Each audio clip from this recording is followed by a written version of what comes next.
ఓం శాంతి 14-10-2023 సాకార ఈశ్వరీయ మధుర మహావాక్యాలు. మధురమైన పిల్లలారా, ఆజ్ఞాకారులుగా అవ్వండి. మొట్టమొదటి తండ్రి ఆజ్ఞ స్వయాన్ని ఆత్మగా భావించి తండ్రిని స్మృతి చేయాలి. ప్రశ్న: ఆత్మరూపీ పాత్ర అశుద్ధంగా ఎందుకు తయారైంది? దానిని శుద్ధంగా తయారు చేయు సాధనమేది?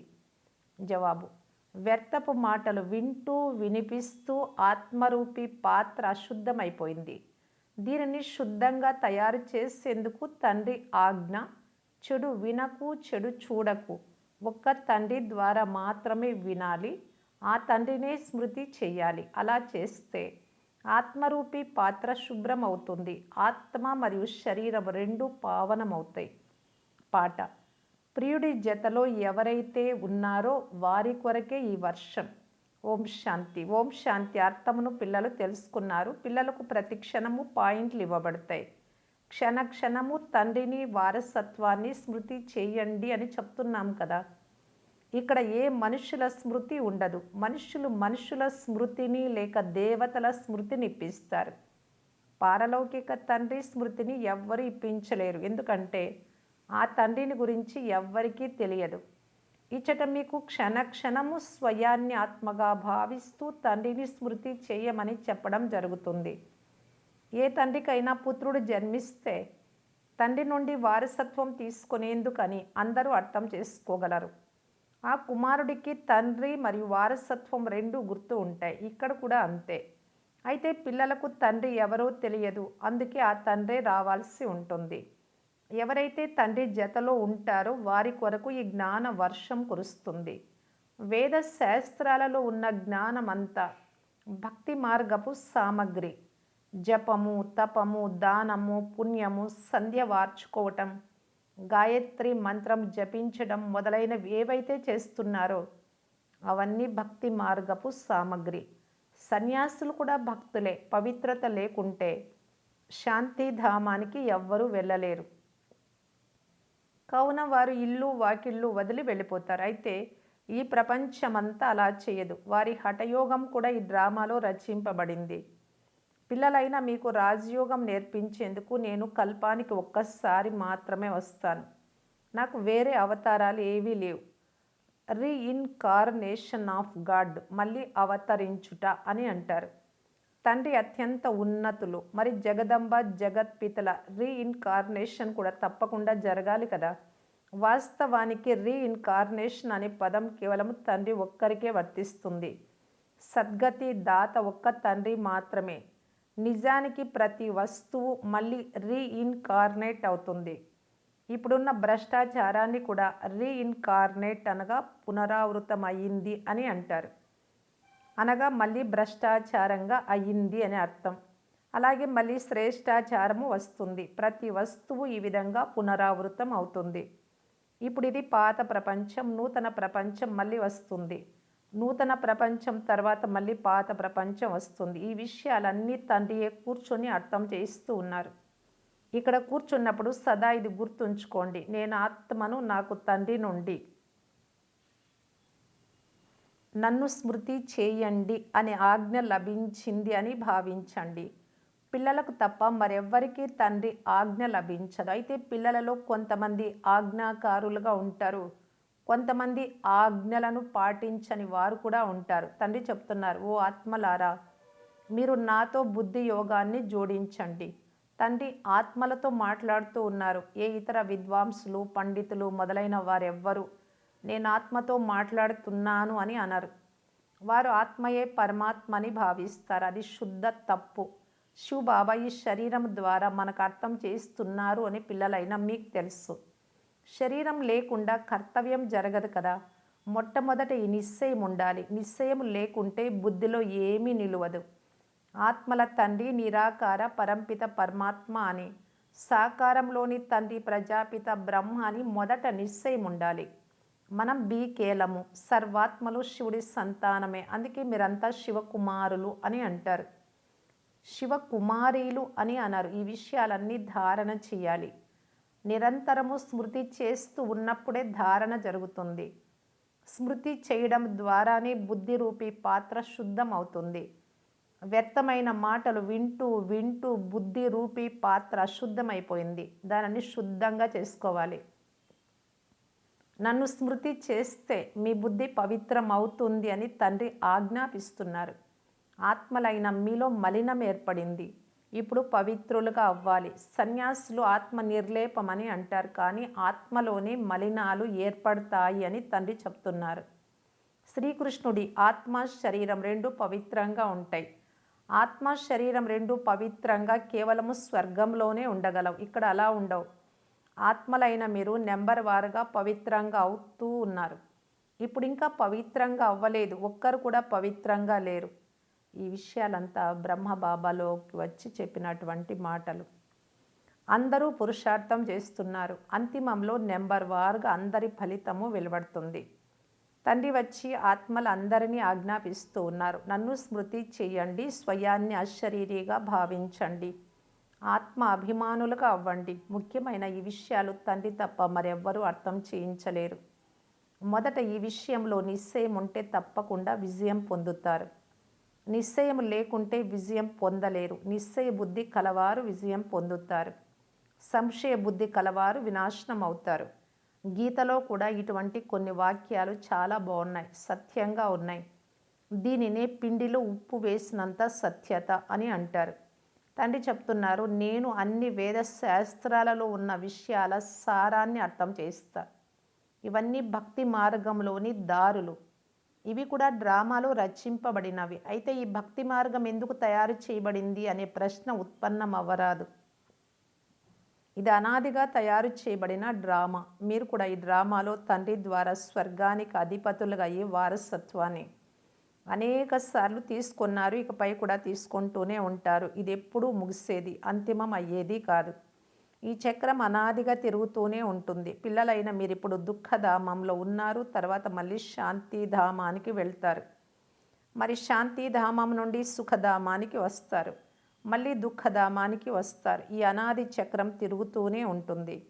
సుఖధామం నుండి దుఃఖధామానికి వచ్చేందుకు పిల్లలైన మీకు 5000 సంవత్సరాలు పడుతుంది.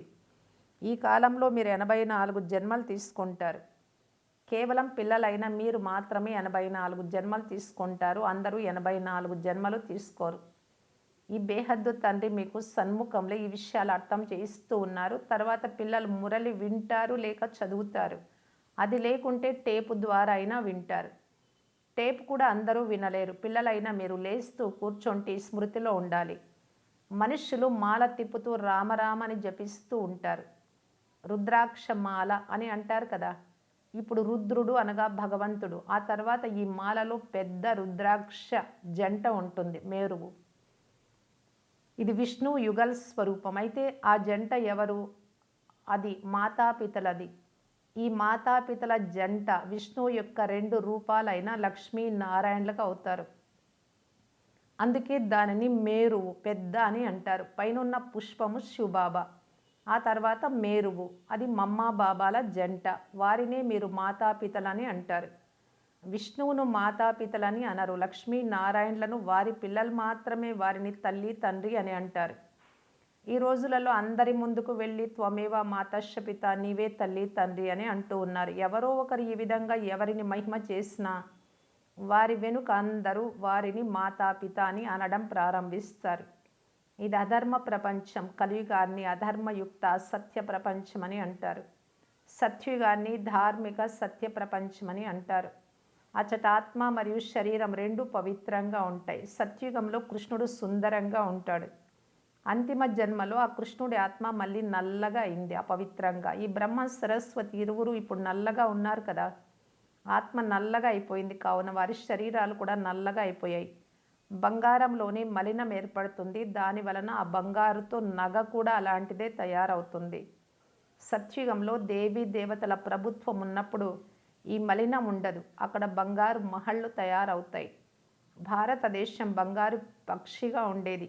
ఇప్పుడంతా మిశ్రమం అయిపోయింది, కల్తీ గిల్టుదైపోయింది. ఇటువంటి భారతదేశాన్ని మళ్ళీ తండ్రియే వచ్చి స్వర్గంగా చేయగలరు. తండ్రి అర్థం చేస్తూ ఉన్నారు. శ్రీమద్ భగవాను వాచ కదా. కృష్ణుడైతే దైవీ గుణాలు కలిగిన 2 భుజాలు, 2 కాళ్ళు ఉన్న మానవుడు. చిత్రాలలో అయితే అక్కడక్కడ నారాయణుడికి, అక్కడక్కడ లక్ష్మికి 4 భుజాలు చూపిస్తారు.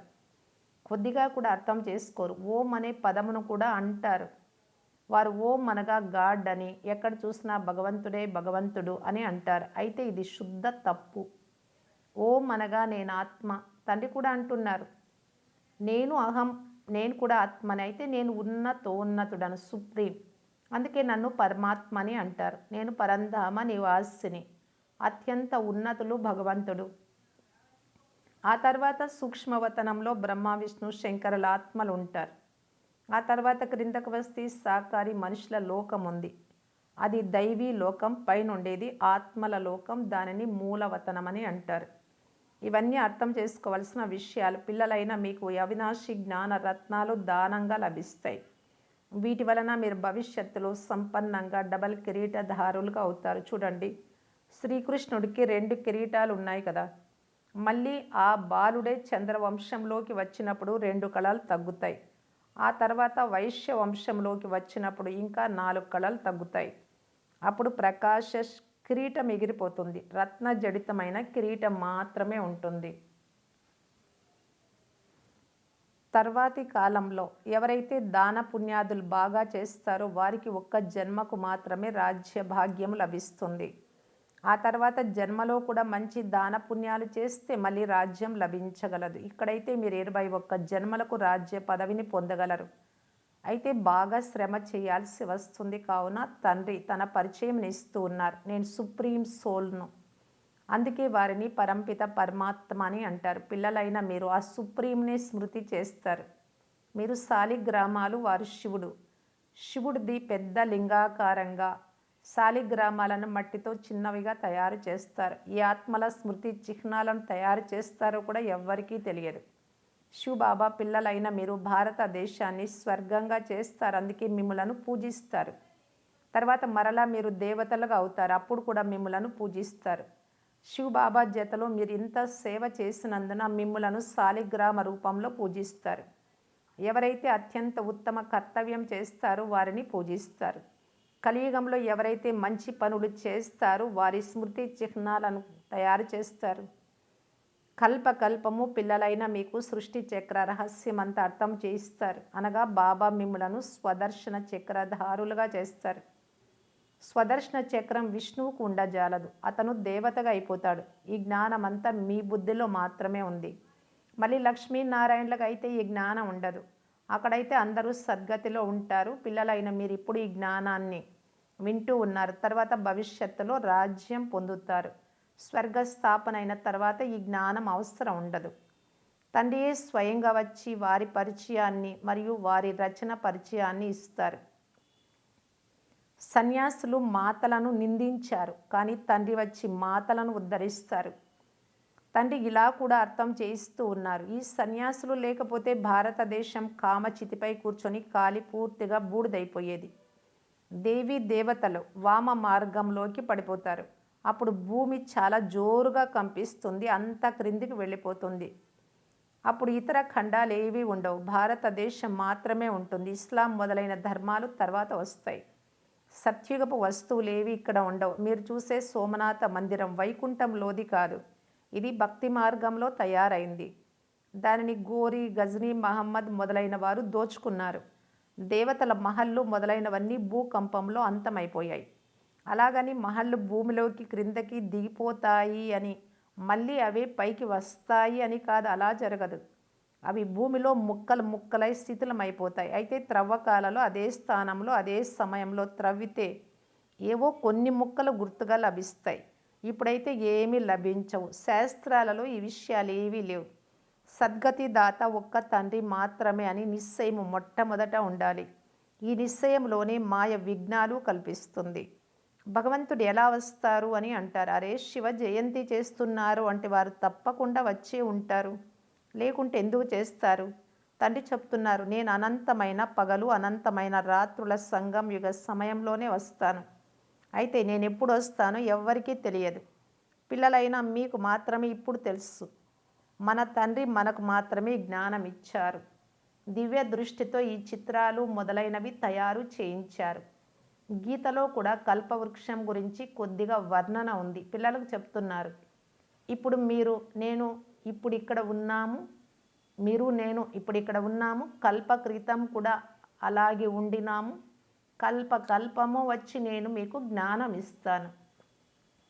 కావున చక్రం కూడా నిరూపించబడుతుంది. అయితే మీరు తప్ప ఇతరులు ఎవ్వరూ అర్థం చేసుకోలేరు. ఈ చిత్రాలన్నీ సృష్టి చక్రపు చిత్రాలు.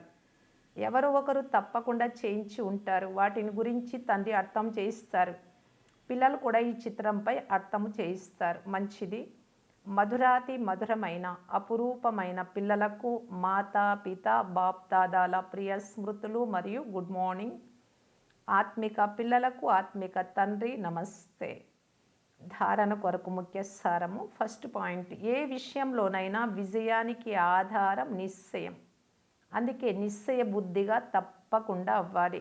సద్గతి దాత అయిన తండ్రి యందు సంశయం ఎప్పుడూ ఉండరాదు ఏ విషయంలోనూ. సెకండ్ పాయింట్, బుద్ధిని పవిత్రంగా శుద్ధంగా చేసుకునేందుకు అశరీరులుగా అయ్యే అభ్యాసం చేయాలి. వ్యర్థం వినరాదు, వినిపించరాదు. వరదానం, అనంతమైన స్మృతి స్వరూపము ద్వారా హద్దు విషయాలను సమాప్తము చేసే అనుభవీ మూర్తి భవ. శ్రేష్ఠ ఆత్మలైన మీరు డైరెక్ట్ బీజము తండ్రి మరియు ముఖ్యమైన 2 ఆకులు త్రిమూర్తితో పాటు సమీప సంబంధము కలవారైన మీరు కాండము. ఇటువంటి ఉన్నతమైన స్టేజ్పై స్థితమై ఉండండి. మేము వేర్ల రూపంలో ఉన్నాం తండ్రి జతలో, తర్వాత కాండం రూపంలో కూడా ఉన్నాము అని అనంతమైన స్మృతి స్వరూపం అవ్వండి. ఈ బేహద్ వృక్షానికి అంతటికీ మనం ఆధారమూర్తిలు, ఉద్ధారమూర్తిలు, విశ్వ కళ్యాణకారి అని. అప్పుడు హద్దు యొక్క వ్యర్థ విషయాలన్నీ సమాప్తమైపోతాయి. మీరు అనంతమైన అనుభవజ్ఞులుగా ఉన్నట్టయితే సదా సర్వ అనుభవీ మూర్తిగా అవుతారు. అనంతమైన పూర్వజతనపు యాక్యుపేషన్ ఏదైతే ఉన్నదో దానిని సదా స్మృతిలో ఉంచుకోండి.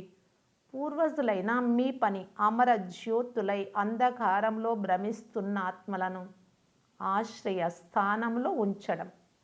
స్లోగన్, ఏ విషయంలోనైనా తికమక పడే బదులు ఉల్లాసాన్ని అనుభవం చేయడమే మస్త్ యోగిగా అవ్వటం. అవ్యక్త ఇషారా, ప్రతి ఖజానాను సఫలం చేసి సఫలతా మూర్తులుగా కావటానికి బాప్దాదా తెలియజేస్తూ ఉన్నారు. సఫలతను ప్రాప్తి చేసుకోవటానికి విశేష ఆధారము ప్రతి సెకండు, ప్రతి శ్వాస, ప్రతి ఖజానాను సఫలం చేసుకోవాలి. సంకల్పము, మాట, కర్మ, సంబంధ సంపర్కము వేటిలో సఫలతను ప్రాప్తి చేసుకోవాలి అనుకున్నా స్వయం పట్ల కానీ ఇతరుల పట్ల కానీ సఫలం చేసుకుంటూ వెళ్ళండి. వ్యర్థంగా వెళ్ళకపోతే స్వతహాగా సఫలత యొక్క సంతోషం అనుభూతి అవుతూ ఉంటుంది. ఎందుకంటే సఫలము చేయటము అనగా వర్తమానం అంటే ప్రస్తుతము సఫలతామూర్తి కాగలరు మరియు భవిష్యత్తుకు జమ చేసుకోగలరు. ఓం శాంతి.